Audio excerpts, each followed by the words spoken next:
What's up guys, it's LuckyBoy here and finally back after I don't know how long, but yeah, we're finally here once again, so that's nothing new. But yeah, I started to do content yet again, and when I'm recording this, it's actually the day before I go to Worlds, or not Worlds, but Japan specifically, so it's gonna be really nice. I'm looking forward to it, as always, obviously. So Japan is like a really, it's a one-time opportunity, obviously, so I am excited for it.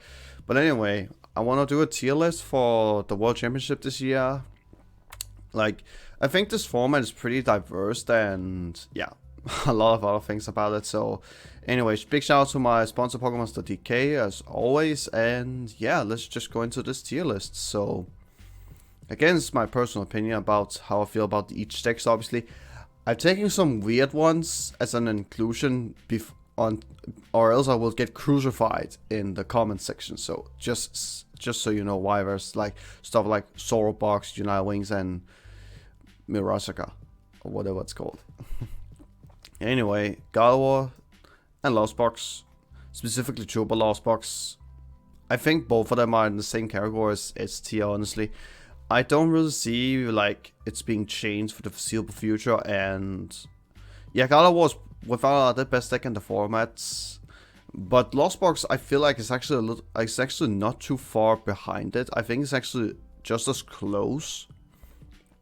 They're really close to each other, so I honestly think it's like best to put them in the same category because I feel like they're so close to each other. They're both really powerful, have a ton of good matchup spreads, and yeah, overall just a really powerful decks, and literally the two targets on the two most targeted decks in the format right now.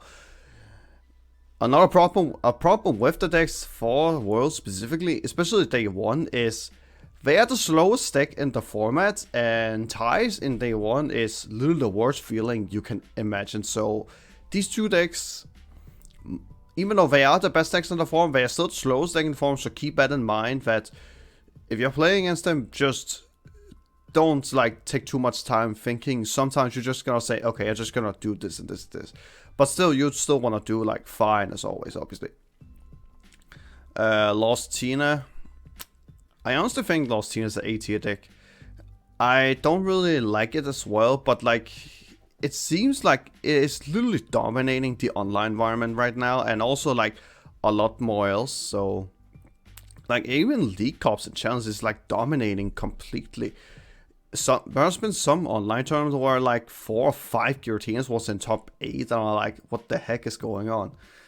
So Giratina puts results there, so I definitely could see it as a big contender, that's for sure. Lugia, specifically colorless Lugia, I honestly think I want to. I can see Giratina being more popular, mostly being a lot stronger, mostly because it has like better matchup spread than Lugia. Also, I want to get both Lugia lists out. I still think the single strike Lugia version is better than the colorless version, mostly because it has outs for the auto losses, which, well, to be fair, the Arceus Doradon list has not been super popular lately, so it's been declining a little bit, so it's not like the end of be all, but colorless Lugia is still really powerful in my opinion. I think they have the same power level each other. The only difference is single strike Lugia has much more power behind it. I feel like colorless Lugia is much more consistent because you don't need specific energies to attack every time, so like that's like a plus there. Also, you can tag a lot more effectively against literally anything, obviously, so that's plus for me. But I still think Giratina is higher than these two because Lugia has been on a decline lately, but I still think the deck is extremely powerful, as it always is. Giratina is just way beyond much more powerful because it has the capability of the Lawn Sono engine. It's playing Path to the Peak now in a sometimes free Path to the Peak actually, and a high count of hand disruption. So not too surprised to see Giratina does.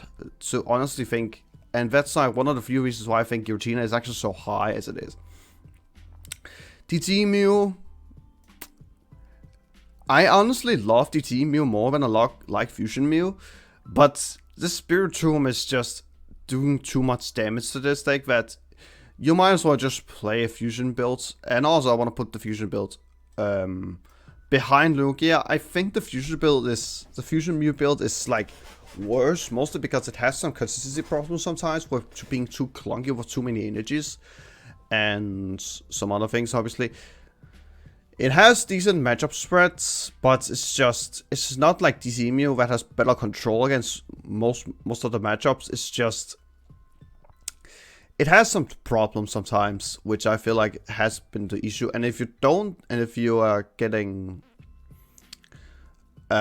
outplayed with the Spiritomb combo or something like that, then you're in a really bad position after that. So I see this being worse than Lugia, but still like a really powerful deck nonetheless. So still keeping in mind, especially because it has the best Arceus matchup in the room out of all the decks in the format actually. So still keep an eye on it. Arctina. Now, I said Giratina decks or Giratina Lost Zone is like a really strong deck, but honestly, I actually want to put Giratina or Arctina as the highest A tier deck. I actually think this deck is honestly much more powerful than people think. Like, it feels consistent, it has a ton of hand disruption, and it's like a path deck, which some decks does have some trouble with actually, like Lugia and Mew sometimes. But the hand disruption really puts it over the edge, especially when you play 4 Judge, 4 Iono, which I personally would play in Arctina. So, and I honestly think it's the best Arceus deck in general. Like, so much control over the game, and you have B-Barrel to draw a card, you have Spiritomb also in the deck, which I feel like is a staple in the deck. Also, like, you playing like a 4-4 Arceus like at this point, like I did it in an online tournament the other day and got top 8, which was nice actually. I really like the 4-4 Arceus line, so I can see this being much more powerful than I see this being more powerful than people think. Also because the hand disruption and path to the big combo is really powerful. Chien-Pao is the thing. I honestly think Chien-Pao will be the top of B tier. It does have. It's basically the high roll deck of the format. I think the biggest high roll deck in the format. It has so much power behind it with Excalibur. Literally can one-shot anything. It has Greninja to take out one-price decks like Gardevoir and Lost Box. But it's just, when you don't get those turns, it feels like you're playing just a worse version of, I don't know, Mew maybe, actually, if I actually should be honest here. Or maybe Giratina, I don't know. But it's like, it feels so strange to play sometimes. But when it gets off, it's obviously like the much more powerful version. Obviously, it's a really powerful deck, that's for sure. But it's just extremely high roller, which I feel like does put it down a little bit, in my opinion. Sablezard. Worse than DTE Mew, honestly. Like, this deck gets crucified by Iono in general, so I don't really see too much of this deck, honestly, to be completely honest. But it's still it's still a Lost Zone deck, so it feels different, still powerful, that's for sure. Arcdora. Definitely worse. Definitely, I honestly will say it's worse than, if I can even do it. Yeah, there we go. I feel like it's worse than Chien-Pao. But still a strong deck, that's for sure. It's still like a good counter, especially with the Umbreon and all that. The Umbreon really makes the deck like having constant ghost effects and also consistency with Judge, Iono, and Pair. Judge, Iono Research, obviously. So, really nice option there. I still don't think it's like as powerful as people think, because personally I don't like Dora. But with the Umbreon, I actually begin to like change my mind a little bit, because I actually like the Umbreon inclusion in the deck, honestly. Now, the big deal, Urshifu and Inteleon. Where do we put this? So, I also want to put it in the bottom of A tier. This deck, honestly, when you hit the correct matchups, you feel like you have the best deck in the room. There's no explanation on it. It has such a good matchup. It has literally the best matchup against Lost Box and Gardevoir at the same time. Like, having like, it's just like the best matchup against them. Also, it has literally a amazing matchup against Arceus decks in general. Even Arcdura, for some reason, is actually positive into the Arcdura matchup, which I feel like was actually surprising. And also sometimes, and it's also like 50-50 against Giratina and Lost Zone, which is like kind of insane actually. I'm not sure about Chien-Pao, but I feel like it's okay still. The only problem is Lugia and Mew. That's like the only 2 decks that the deck does struggle against. But both of them are on decline right now, so maybe Urshifu could be the play, who knows? But again, if you just start both Mew and Lugia, you feel like you can beat literally anything in the format. And even though you have some consistency problems, but like, it's still a really powerful deck, that's for sure. Miraidon Flaffy, it's basically just a worse GN power, honestly. But still decent, especially with the Flaffy engine. I feel like the Flaffy engine with Magnezone feels pretty powerful, that's for sure. So, can see this being, it's definitely a worse GN power, but still, definitely has consistency, I will give it that. The Palkia deck, the pure Palkia with the 2 GN powers and B-barrels and all that. I have mixed feelings with it. I honestly like the deck a lot, because I like Palkia in general, so. But where to put it? That's like the big question I have in my mind right now. I honestly want to put it in the highest of C tier.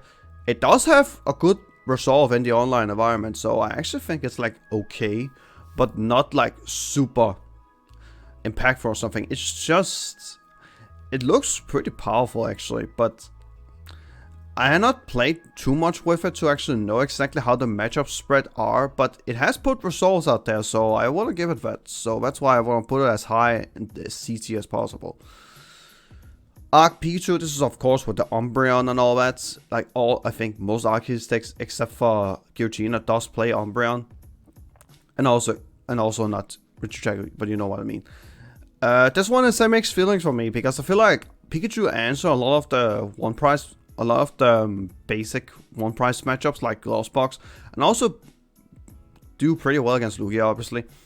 And the Umbreon part of it just deals with literally anything else. The only question is like about Giratina. That's like the only problem here. I feel like the Giratina matchup might be a little bit too rough for the deck. But I still want to put it, I honestly want to put it higher than Arctura, not gonna lie. Like, the Pikachu does sound pretty strong, and Umbreon, I guess, is a good type combination right now with dark attackers and lightning attackers. Is really good right now, and also one that has protection from basic Pokemon attacks, so count me in on that. I actually think it has decent matchup spread. It's just some of them, like Giratina variants, it's like, that's the question I'm not 100% sure of. I also think the Urshifu matchup can also be a little bit tough, but Pikachu's still a powerful card nonetheless, obviously. Like, so, that's just my opinion about it. Arc Regidrago, this is a funny one. I actually want to put it higher than, or just a spot lower than Palkia. I still think it's like I actually think it's okay deck, especially when it's set up. It's still a Judge Path deck, so in the end, and Judge Path decks are pretty powerful right now, so I can see this being a really decent deck, that's for sure. Now, the 4 decks that, if I didn't choose them, I would have get crucified. So, United Wings, first off, nah. It has good matchup spread, though, with the typing, with Murkrow and, I can't remember the other name, the Lightning Attacker. Like, again, as I mentioned with Arc Pikachu, the 2 Dark and Lightning Attackers are literally the 2 types to work with in a deck, obviously, because you're dealing with Gardevoir, you're dealing with Lugia, and also Inteleon is also being popular, and much more else. The only problem with the deck, obviously, is Sableye. Like, even though you are a little bit faster than Giratina, personally, it's just the Sableye that is so difficult to play around. First of all, you can't play around it, and it's like, it feels like there's no answer to it. There's no reason to play this, because Sableye is so popular in the format, so I don't see a reason to play. So the same goes with Zorobox. I still think United Wings is better than Zorobox, mostly because Zorobox is a stage 1 focus deck. But when it's set up, obviously it's obviously really strong. But I still feel like United Wings is just a little slightly better, mostly because it's a basic focus deck instead. So you know, and also because it needs like less combo pieces to work with. So it's just me personally, but this has the same problem with United Wings. It's just Sableye in general. Also, I think and also both of them are a little bit bad against Urshifu, because if Urshifu gets the Yoga Loop off, you're literally just like getting steamrolled from there. Muscarada. I not played this deck at all, and I have no clue about it, so... I have no clue about it. Also, I don't really see why there's so much hype about it. I can see why with the ability and with the way it works, obviously. And also because I can play mid-champ, so that's like a positive thing. And the last but not least, Regis. This deck literally just got top 16, I think it was, in a Asia tournament, or what it was. So that looked really nice, but I don't think Regi's gonna be back or anything. I would definitely say it's like the highest of the D tier. Excuse me. It looks pretty. It looks actually a lot stronger than these. It doesn't lose the Sableye, which is like the positive thing. The second positive thing is it is a one price deck, and the third thing, it's one price Pokemon with high HP, which really like. Regis has always had a good Lost Box matchup because of the high HP and awkward attack. Also, the type coverage of it is really strong, as always. It's just consistency issues. I feel like it's like the big thing here. It does look like it has consistency, but it's just against most of the format, against most of the decks here. I feel like it's gonna get rolled out eventually, so... And if you hit something like Arc Pika, you're literally getting steamrolled because you have no way to deal with it. But I guess you have Regis, but you know what I mean. Anyway, I feel like that's gonna be it. So this is the tier list I made, and I feel proud of it, honestly. This format has been really tough to choose which decks is gonna be good or something. But yeah, again, this is purely my opinion, so feel free to tell me in the comments that I'm wrong and all that. I would love to read that. Anyway, so thank you guys so much for watching, and be sure to like the video, subscribe to the channel, and I'll see you guys next time. Peace out.